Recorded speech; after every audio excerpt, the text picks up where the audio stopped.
പ്രസവത്തിന് മുൻപും പിൻപും പശുവിനെ എങ്ങനെ പരിചരിക്കാം? നമസ്കാരം, ഞാൻ ഡോക്ടർ എസ് ജയശ്രീ, വെറ്റിനറി സർജനാണ്. വിവിധ തരം വീഡിയോകളുമായി ഞാൻ നിങ്ങളുടെ മുന്നിലേക്ക് എത്തിയിട്ടുണ്ട്.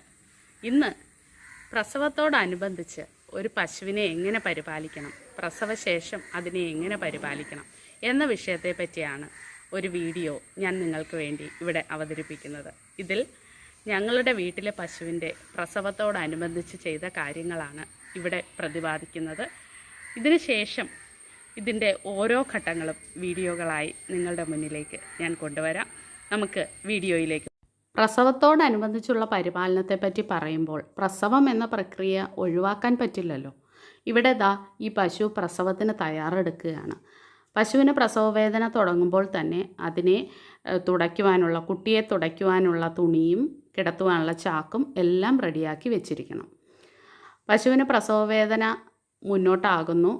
ആ സമയത്ത് നോർമലായി പ്രസവം നടന്നില്ല എങ്കിൽ വെറ്റിനറി സർജൻ്റെ സഹായം തേടാവുന്നതാണ്. പലപ്പോഴും നോർമലായി പ്രസവം നടക്കാത്തതിന് പശുവിൻ്റെ ക്ഷീണം ഒരു പ്രധാന കാരണമാകും. ഇങ്ങനെ പശുവിന് ക്ഷീണം വരാതെ ഇരിക്കണമെങ്കിൽ ഗർഭാവസ്ഥയിൽ ആ പശുവിനെ നന്നായി പരിപാലിച്ചിരിക്കണം. ഗർഭാവസ്ഥയിലെ തീറ്റക്രമത്തിൽ നിർബന്ധമായും ഗർഭകാല റേഷൻ ഉൾക്കൊള്ളിച്ചിരിക്കണം. ഗർഭകാല റേഷൻ എന്താണെന്ന് നോക്കാം. ഉൽപാദനശേഷി കൂടിയ പശുക്കളിൽ 5 മാസം മുതലും അല്ലാത്തവയിൽ 6 മാസം മുതലും ഗർഭകാല റേഷൻ നൽകി തുടങ്ങണം. ശാസ്ത്രീയമായ തീറ്റക്രമത്തിൽ തീറ്റയ്ക്ക് 3 ഭാഗങ്ങളാണുള്ളത്. 1 അതിൻ്റെ ശരീരത്തിൻ്റെ ദൈനംദിന പ്രവർത്തനങ്ങൾക്ക് ആവശ്യമായ റേഷൻ, 2 ഉൽപാദന റേഷൻ, 3 ഗർഭകാല റേഷൻ. നാം ഇപ്പോൾ ഇവിടെ ഗർഭകാല റേഷനെ പറ്റിയാണ് പറയുന്നത്. മറ്റ് റേഷനുകളെ പറ്റിയും ഒക്കെ വിശദമായ ഒരു വീഡിയോ അടുത്തത് ചെയ്യുന്നുണ്ട്. അതുകൊണ്ടാണ് ഇപ്പോൾ ഗർഭകാല റേഷനെ പറ്റി മാത്രം പറയുന്നത്. 1 കിലോഗ്രാം കാലിത്തീറ്റയും 1/2 കിലോഗ്രാം ഊർജ്ജദായകമായ തീറ്റയും അടങ്ങുന്നതാണ് ഗർഭകാല റേഷൻ. ഉൽപാദനശേഷി കൂടിയ പശുക്കൾക്ക് ഈ 1/2 കിലോ എന്നുള്ളത് 1 കിലോഗ്രാം വരെ ഊർജ്ജദായകമായ തീറ്റ ആക്കാവുന്നതാണ്. പശുവിൻ്റെ സാധാരണ തീറ്റയ്ക്ക് പുറമെയാണ് ഗർഭകാല റേഷൻ നൽകേണ്ടത്. ഊർജ്ജദായകമായ തീറ്റയിൽ പുളിയരിപ്പൊടി, ധാന്യപ്പൊടികൾ ഒക്കെ ഉൾപ്പെടുത്താവുന്നതാണ്. എന്നാൽ ഇതെല്ലാം കൃത്യമായ അളവിൽ തന്നെ നൽകണം. അധികമായാൽ അമൃതം വിഷം എന്നല്ലേ ചൊല്ല്. ക്രമത്തിന് അനുസൃതമല്ലാതെയാണ് തീറ്റ കൊടുക്കുന്നതെങ്കിൽ കുട്ടിയുടെ വലിപ്പം ക്രമാതീതമായി വർദ്ധിച്ച് പ്രസവത്തിന് ബുദ്ധിമുട്ടുണ്ടാവാനുള്ള സാധ്യതയുണ്ട്. അതുകൊണ്ട് അത് പ്രത്യേകം ശ്രദ്ധിക്കണം. കൂടാതെ പശു പ്രായമേറിയതാണെങ്കിലോ എന്തെങ്കിലും പോഷകക്കുറവോ അസുഖങ്ങളോ ഉള്ളതാണെങ്കിൽ അതനുസരിച്ചുള്ള മുൻകരുതലുകൾ വെറ്റിനറി സർജൻ്റെ സഹായത്തോടു കൂടി കൈക്കൊള്ളേണ്ടതാണ്. അതുപോലെ തന്നെ പശുവിന് പ്രസവവേദന ആരംഭിക്കുന്നതിന് മുൻപ് തന്നെ പശുവിന് സൗകര്യമായി കിടന്ന് പ്രസവിക്കുവാനുള്ള ഒരു ഭാഗം നാം എപ്പോഴും വൃത്തിയായി കരുതി വെച്ചിരിക്കണം. അല്ലെങ്കിൽ ആ സമയത്ത് ശുചിത്വം പാലിക്കുന്നതിൽ വല്ലാത്ത ബുദ്ധിമുട്ട് നാം നേരിടേണ്ടി വരും. ഇത്രയുമൊക്കെ ശ്രദ്ധിച്ചു കഴിഞ്ഞാൽ ഒരു പരിധിവരെ പ്രസവം നോർമലായി നടക്കും. എന്നാൽ നോർമൽ അല്ലാത്ത ഘട്ടങ്ങളും ധാരാളമുണ്ട്. അത് ഞാൻ നേരത്തെ ഒരു വീഡിയോയിൽ പറഞ്ഞിട്ടുള്ളതാണ്. ഇവിടെ പശു നോർമലായി പ്രസവിച്ചു. കുട്ടി അപ്പോൾ തന്നെ പാല് കുടിക്കാൻ ആരംഭിച്ചു. അടുത്ത ഘട്ടത്തിലേക്ക് പശു പോകുന്നതിന് മുൻപേ തന്നെ കുറച്ച് തീറ്റ പശുവിന് കൊടുക്കാം. കുറച്ച് പുല്ലും സാധാരണ കൊടുക്കുന്ന കാലിത്തീറ്റയുടെ പകുതിയും അപ്പോൾ നൽകാം. അടുത്ത ഘട്ടം മറുപിള്ള പുറന്തള്ളലാണ്. മറുപിള്ള പുറന്തള്ളുന്നതിന് താമസമുണ്ടായാൽ പശുവിന് കുറച്ച് തീറ്റ കൊടുക്കാൻ മറക്കണ്ട. മറുപിള്ള പോയി കഴിഞ്ഞാൽ പശുവിനെ വൃത്തിയായി കുളിപ്പിക്കണം. അതിൻ്റെ പ്രസവത്തോടനുബന്ധിച്ചുള്ള അഴുക്കുകളും എല്ലാം തേച്ച് കളഞ്ഞ് നല്ല വൃത്തിയായി പശുവിനെ കുളിപ്പിക്കണം. തണുത്ത വെള്ളത്തിൽ തന്നെ കുളിപ്പിച്ചാൽ മതിയാവും.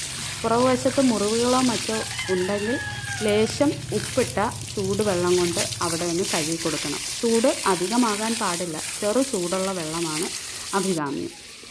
പുറന്തള്ളപ്പെട്ട മറുപിള്ള ആഴത്തിൽ കുഴിയെടുത്ത് അതിൽ നിക്ഷേപിച്ച ശേഷം നന്നായി മണ്ണിട്ട് മൂടണം. ഇതിനോടൊപ്പം തന്നെ പ്രസവിച്ച ശേഷമുള്ള കിടാവിൻ്റെ പരിചരണവും മറക്കണ്ട. അതിനെയും നല്ല രീതിയിൽ പരിചരിച്ചതിന് ശേഷം പശുവിനെയും കിടാവിനെയും അതിൻ്റേതായ ലോകത്തിലേക്ക് നാം വിടുക. നോക്കൂ, അവർ സ്നേഹം പങ്കുവയ്ക്കുകയാണ്, പാല് കുടിക്കുന്നു. അതിനിടയിൽ നമുക്ക് ബാക്കിയുള്ള കാലിത്തീറ്റ കൂടി പശുവിന് കൊടുക്കാം. പ്രസവം കഴിഞ്ഞ ഉടനെ അതിൻ്റെ പകുതി ഭാഗം നമ്മൾ കൊടുത്തതാണ്. ബാക്കിയുള്ളത് കൂടി ഇപ്പോൾ കൊടുത്ത് അവൾക്ക് ക്ഷീണം മാറുവാനുള്ള ഒരു കാര്യമാണ് നമ്മൾ ചെയ്യുന്നത്.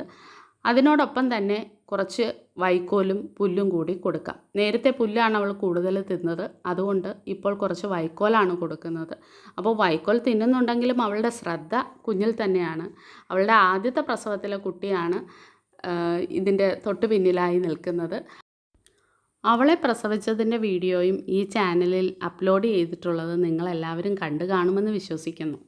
ഇവിടെ പുതിയ അതിഥിയെ കാണാൻ ആൾക്കാർ എത്തിത്തുടങ്ങി. ഇനി നമുക്ക് അവരെ അവരുടേതായ ലോകത്തിലേക്ക് വിടാം. അമ്മയും കുഞ്ഞും അടങ്ങുന്ന സുന്ദരമായ ഒരു ലോകം. അത് കാണാൻ ഇവിടെ ആരൊക്കെയാണ് എത്തിയിരിക്കുന്നതെന്ന് നോക്കൂ. ഇതൊന്നും ഞങ്ങളെ ബാധിക്കുന്നതല്ല എന്ന മട്ടിൽ നടക്കുന്ന കുറേ ആൾക്കാരുമുണ്ട് ഇവിടെ. വിഗോവയും മണിത്താറാവും കുട്ടനാടൻ ചാരയും ഒക്കെ അടങ്ങുന്ന ഞങ്ങളുടെ ചെറിയ താറാവിൻ കൂട്ടം.